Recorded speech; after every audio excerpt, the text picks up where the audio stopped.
Extra.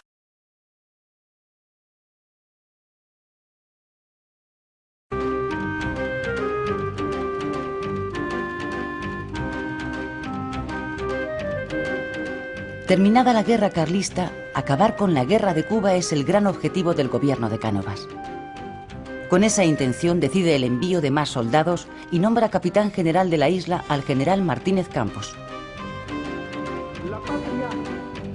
Después de 10 años de guerra y con casi 60.000 soldados muertos, Martínez Campos logra convencer a los rebeldes para que acepten la paz a cambio de una amplia amnistía, reformas políticas y la abolición de la esclavitud. La paz se firma en Zanjón en 1878.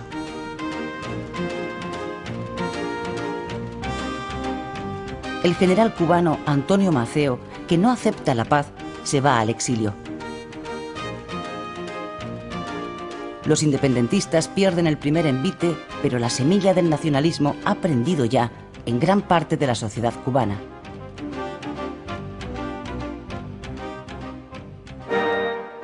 El sistema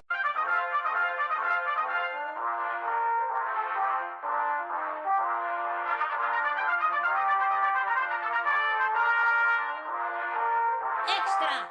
¡Extra! Estados Unidos declara la guerra a España. Léalo en la edición especial del Mundo. 25 de abril de 1898. El objetivo de Estados Unidos, al declarar la guerra a España, es expulsarla de Cuba y hacerse con el control de sus colonias en el Caribe y Filipinas.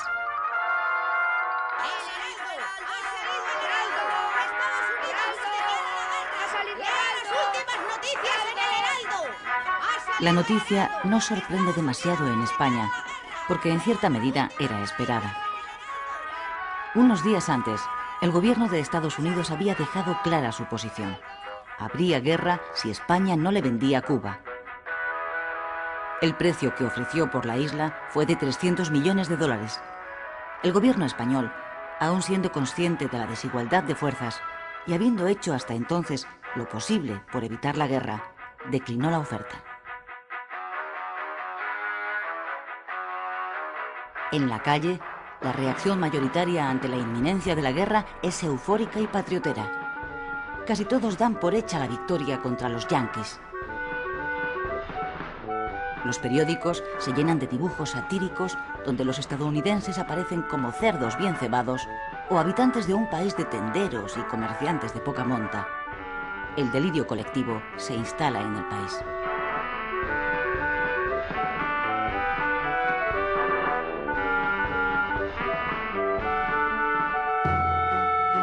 La realidad es muy diferente.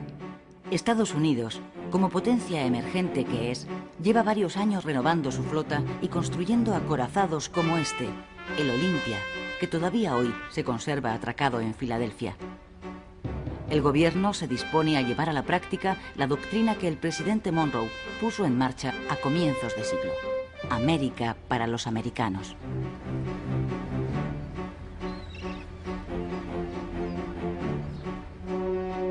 Cuba y Puerto Rico están a las puertas de Estados Unidos y al gobierno de Washington le venía molestando desde hace años atrás la presencia de una potencia extranjera cerca de sus costas. Sus intereses se vieron favorecidos a partir de 1895 con el estallido de una nueva sublevación nacionalista en Cuba.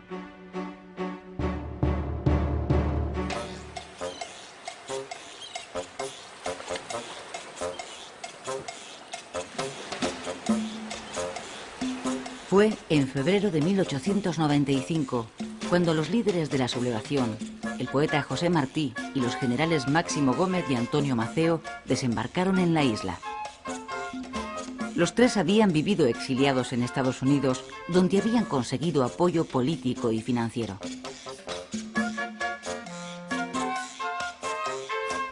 José Martí, hijo de padres españoles, nacido en Cuba, es el fundador del Partido Revolucionario Cubano, que será el motor de esta nueva guerra por la independencia de Cuba.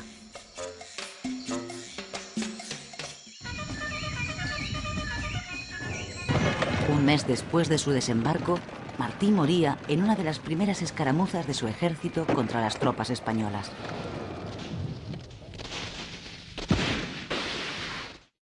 ¡Candela, coño! ¡Candela! En esta segunda guerra de Cuba se produjeron dos novedades respecto de la primera. Una, que los sublevados llevaron el conflicto a la zona occidental de la isla, la más rica, y arrasaron todo lo que encontraron a su paso. Se trataba de aplicar la táctica de tierra quemada. Uno de sus generales, Antonio Maceo, lo expresaba así: aniquilar Cuba es vencer al enemigo. La segunda novedad fue que Estados Unidos, que ya había penetrado económicamente en la isla, abandonó su posición de neutralidad y apoyó abiertamente a los independentistas.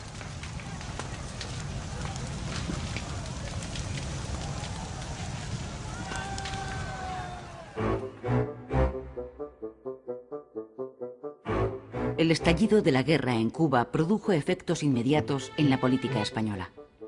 El primer ministro, el liberal Sagasta, presentó su dimisión. Le sustituyó una vez más Cánovas, líder del Partido Conservador.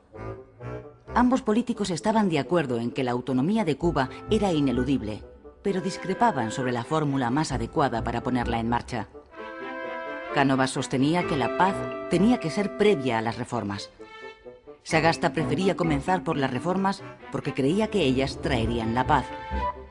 En lo que sí coincidían ambos era en que había que agotar todos los recursos humanos y económicos en defensa de la colonia.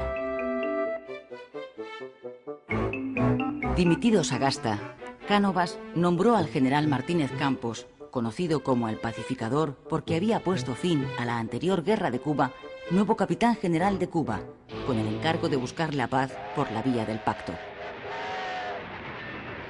Pero su estrategia de pacificación fracasó también. El proceso de independencia estaba en marcha sin freno posible. Se trataba de una guerra de guerrillas basada en los ataques por sorpresa, donde los insurrectos tenían a su favor las condiciones del clima, el conocimiento del terreno y, sobre todo, el apoyo de gran parte de la población campesina. A los pocos meses de iniciarse la sublevación, los rebeldes habían extendido la guerra por toda la isla y llegaban a las cercanías de La Habana.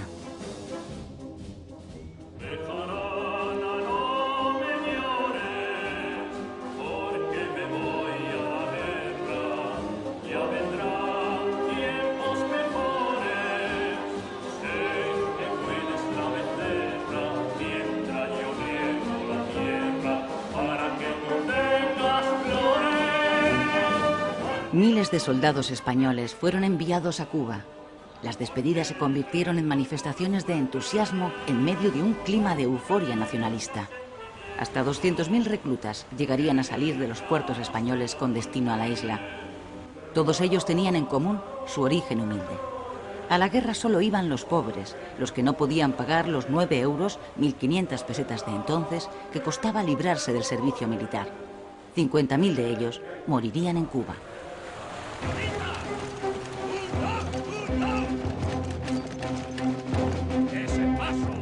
¡Ese paso, inútiles! ¡Nos van a cortar los huevos! ¡Soldados! ¡Viva España! ¡Viva! ¡Viva Cuba española! ¡Viva! Fracasada la vía de la negociación, Cánovas nombró al general Valeriano Bayler nuevo capitán general de Cuba. Bayler, que gozaba de gran popularidad en España, fue elegido por su reconocida capacidad para responder a la guerra con la guerra. Don Valeriano Bayler. El gobierno necesitaba ganarla lo antes posible, ante el temor de una intervención de Estados Unidos, que de momento se estaba limitando a apoyar a los rebeldes.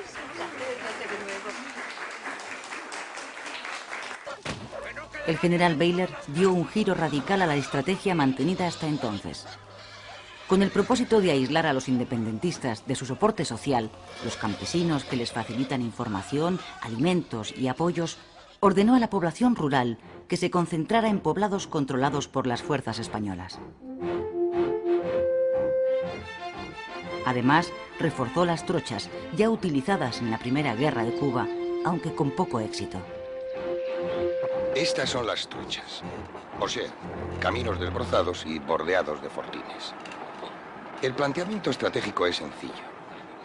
Si se corta la isla por estas trochas, se divide en compartimentos estancos. Se aíslan las rebeliones parciales y, con una fuerza reducida, se puede proceder a la limpieza de cada sector, impidiendo que entre ellos se comunique. ¡Caballería! La nueva estrategia de Bayler cambió el signo de la guerra. Después de haber ocupado prácticamente toda la isla, los insurrectos fueron reducidos de nuevo a la parte oriental. Varios de sus líderes murieron o fueron detenidos. Sin embargo, su política de concentración de la población rural, cerca de 400.000 personas, le pasó una enorme factura. La falta de alimentos y la proliferación de enfermedades causaron entre los campesinos una elevadísima mortandad. Los periódicos norteamericanos, especialmente los sensacionalistas, que ya estaban embarcados en una campaña de propaganda contra España, encontraron sus mejores argumentos en las medidas de Bayler, al que describieron como un militar sanguinario responsable de todas esas muertes y de atroces campos de concentración.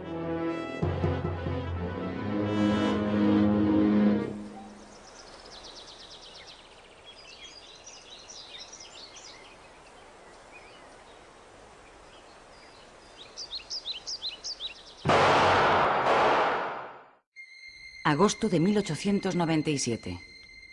El presidente de gobierno, Cánovas, es asesinado en el balneario de Mondragón, donde veranea.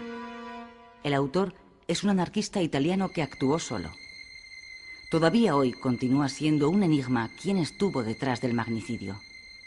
Algunas fuentes dicen que fue una venganza por la ejecución, poco tiempo antes en Montjuïc, de 5 anarquistas condenados por el atentado de la procesión del Corpus en Barcelona. También se ha especulado con la posibilidad de que interviniera alguna trama con intereses en la crisis de Cuba. El asesinato de Cánovas produjo un vuelco en la situación política española. En un intento de apaciguar a los Estados Unidos, Sagasta, el nuevo presidente, destituyó a Bayler. Además, concedió a la isla una amplia autonomía. Sin embargo, tanto la guerra como la presión de Washington continuaron.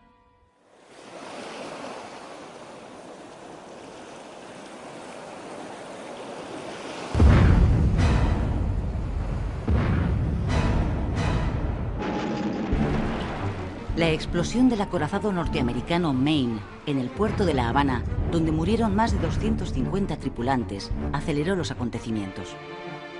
El buque había llegado unos días antes para proteger los intereses de Estados Unidos en la isla.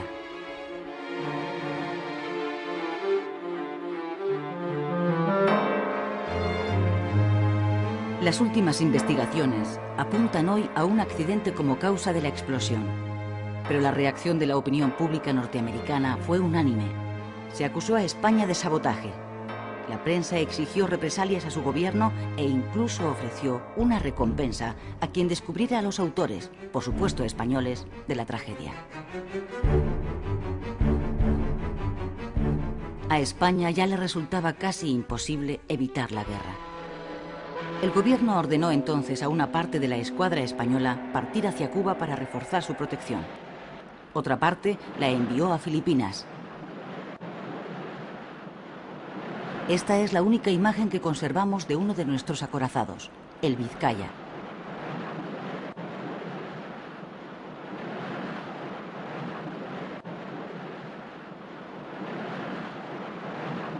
¡Extra! ¡Extra! ¡Estados Unidos declara la guerra a España! ¡Extra! ¡Extra!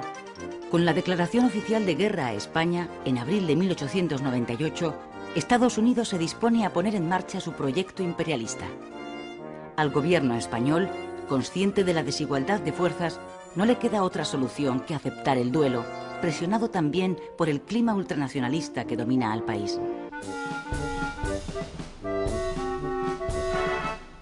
El 1 de mayo de 1898, España sufre la primera derrota. En Cavite, Filipinas, la flota española es literalmente barrida por la norteamericana. Esta es la bocana de la bahía de Santiago de Cuba, donde tiene lugar el 3 de julio la batalla decisiva de la guerra. Dentro está la flota española mandada por el almirante Cervera. En contra de su opinión, Cervera da la orden de salir. Obedece órdenes del gobierno. Fuera de la bahía, la flota norteamericana espera.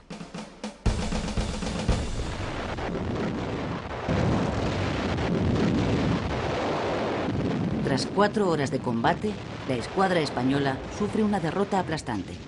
Sus 7 barcos son hundidos o apresados. Mueren 350 marineros españoles, norteamericanos 1.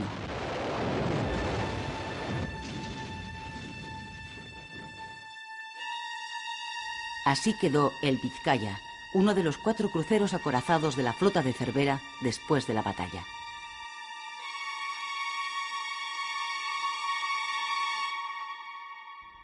Tras la derrota, el desastre se precipita. 3 meses más tarde, en octubre de 1898, España firma en París el Tratado de Paz por el que reconoce la independencia de Cuba y además cede a los Estados Unidos, Filipinas y Puerto Rico. Es el fin del Imperio español y el comienzo del Imperio americano. Consumada la derrota, los 150.000 soldados supervivientes emprenden el regreso a España. Son héroes anónimos de la primera guerra relámpago de la historia. Ellos, que fueron a la guerra porque no tenían el dinero necesario para librarse de ella, son las auténticas víctimas del desastre. Esta injusticia es el germen de un creciente sentimiento antimilitarista en la sociedad española.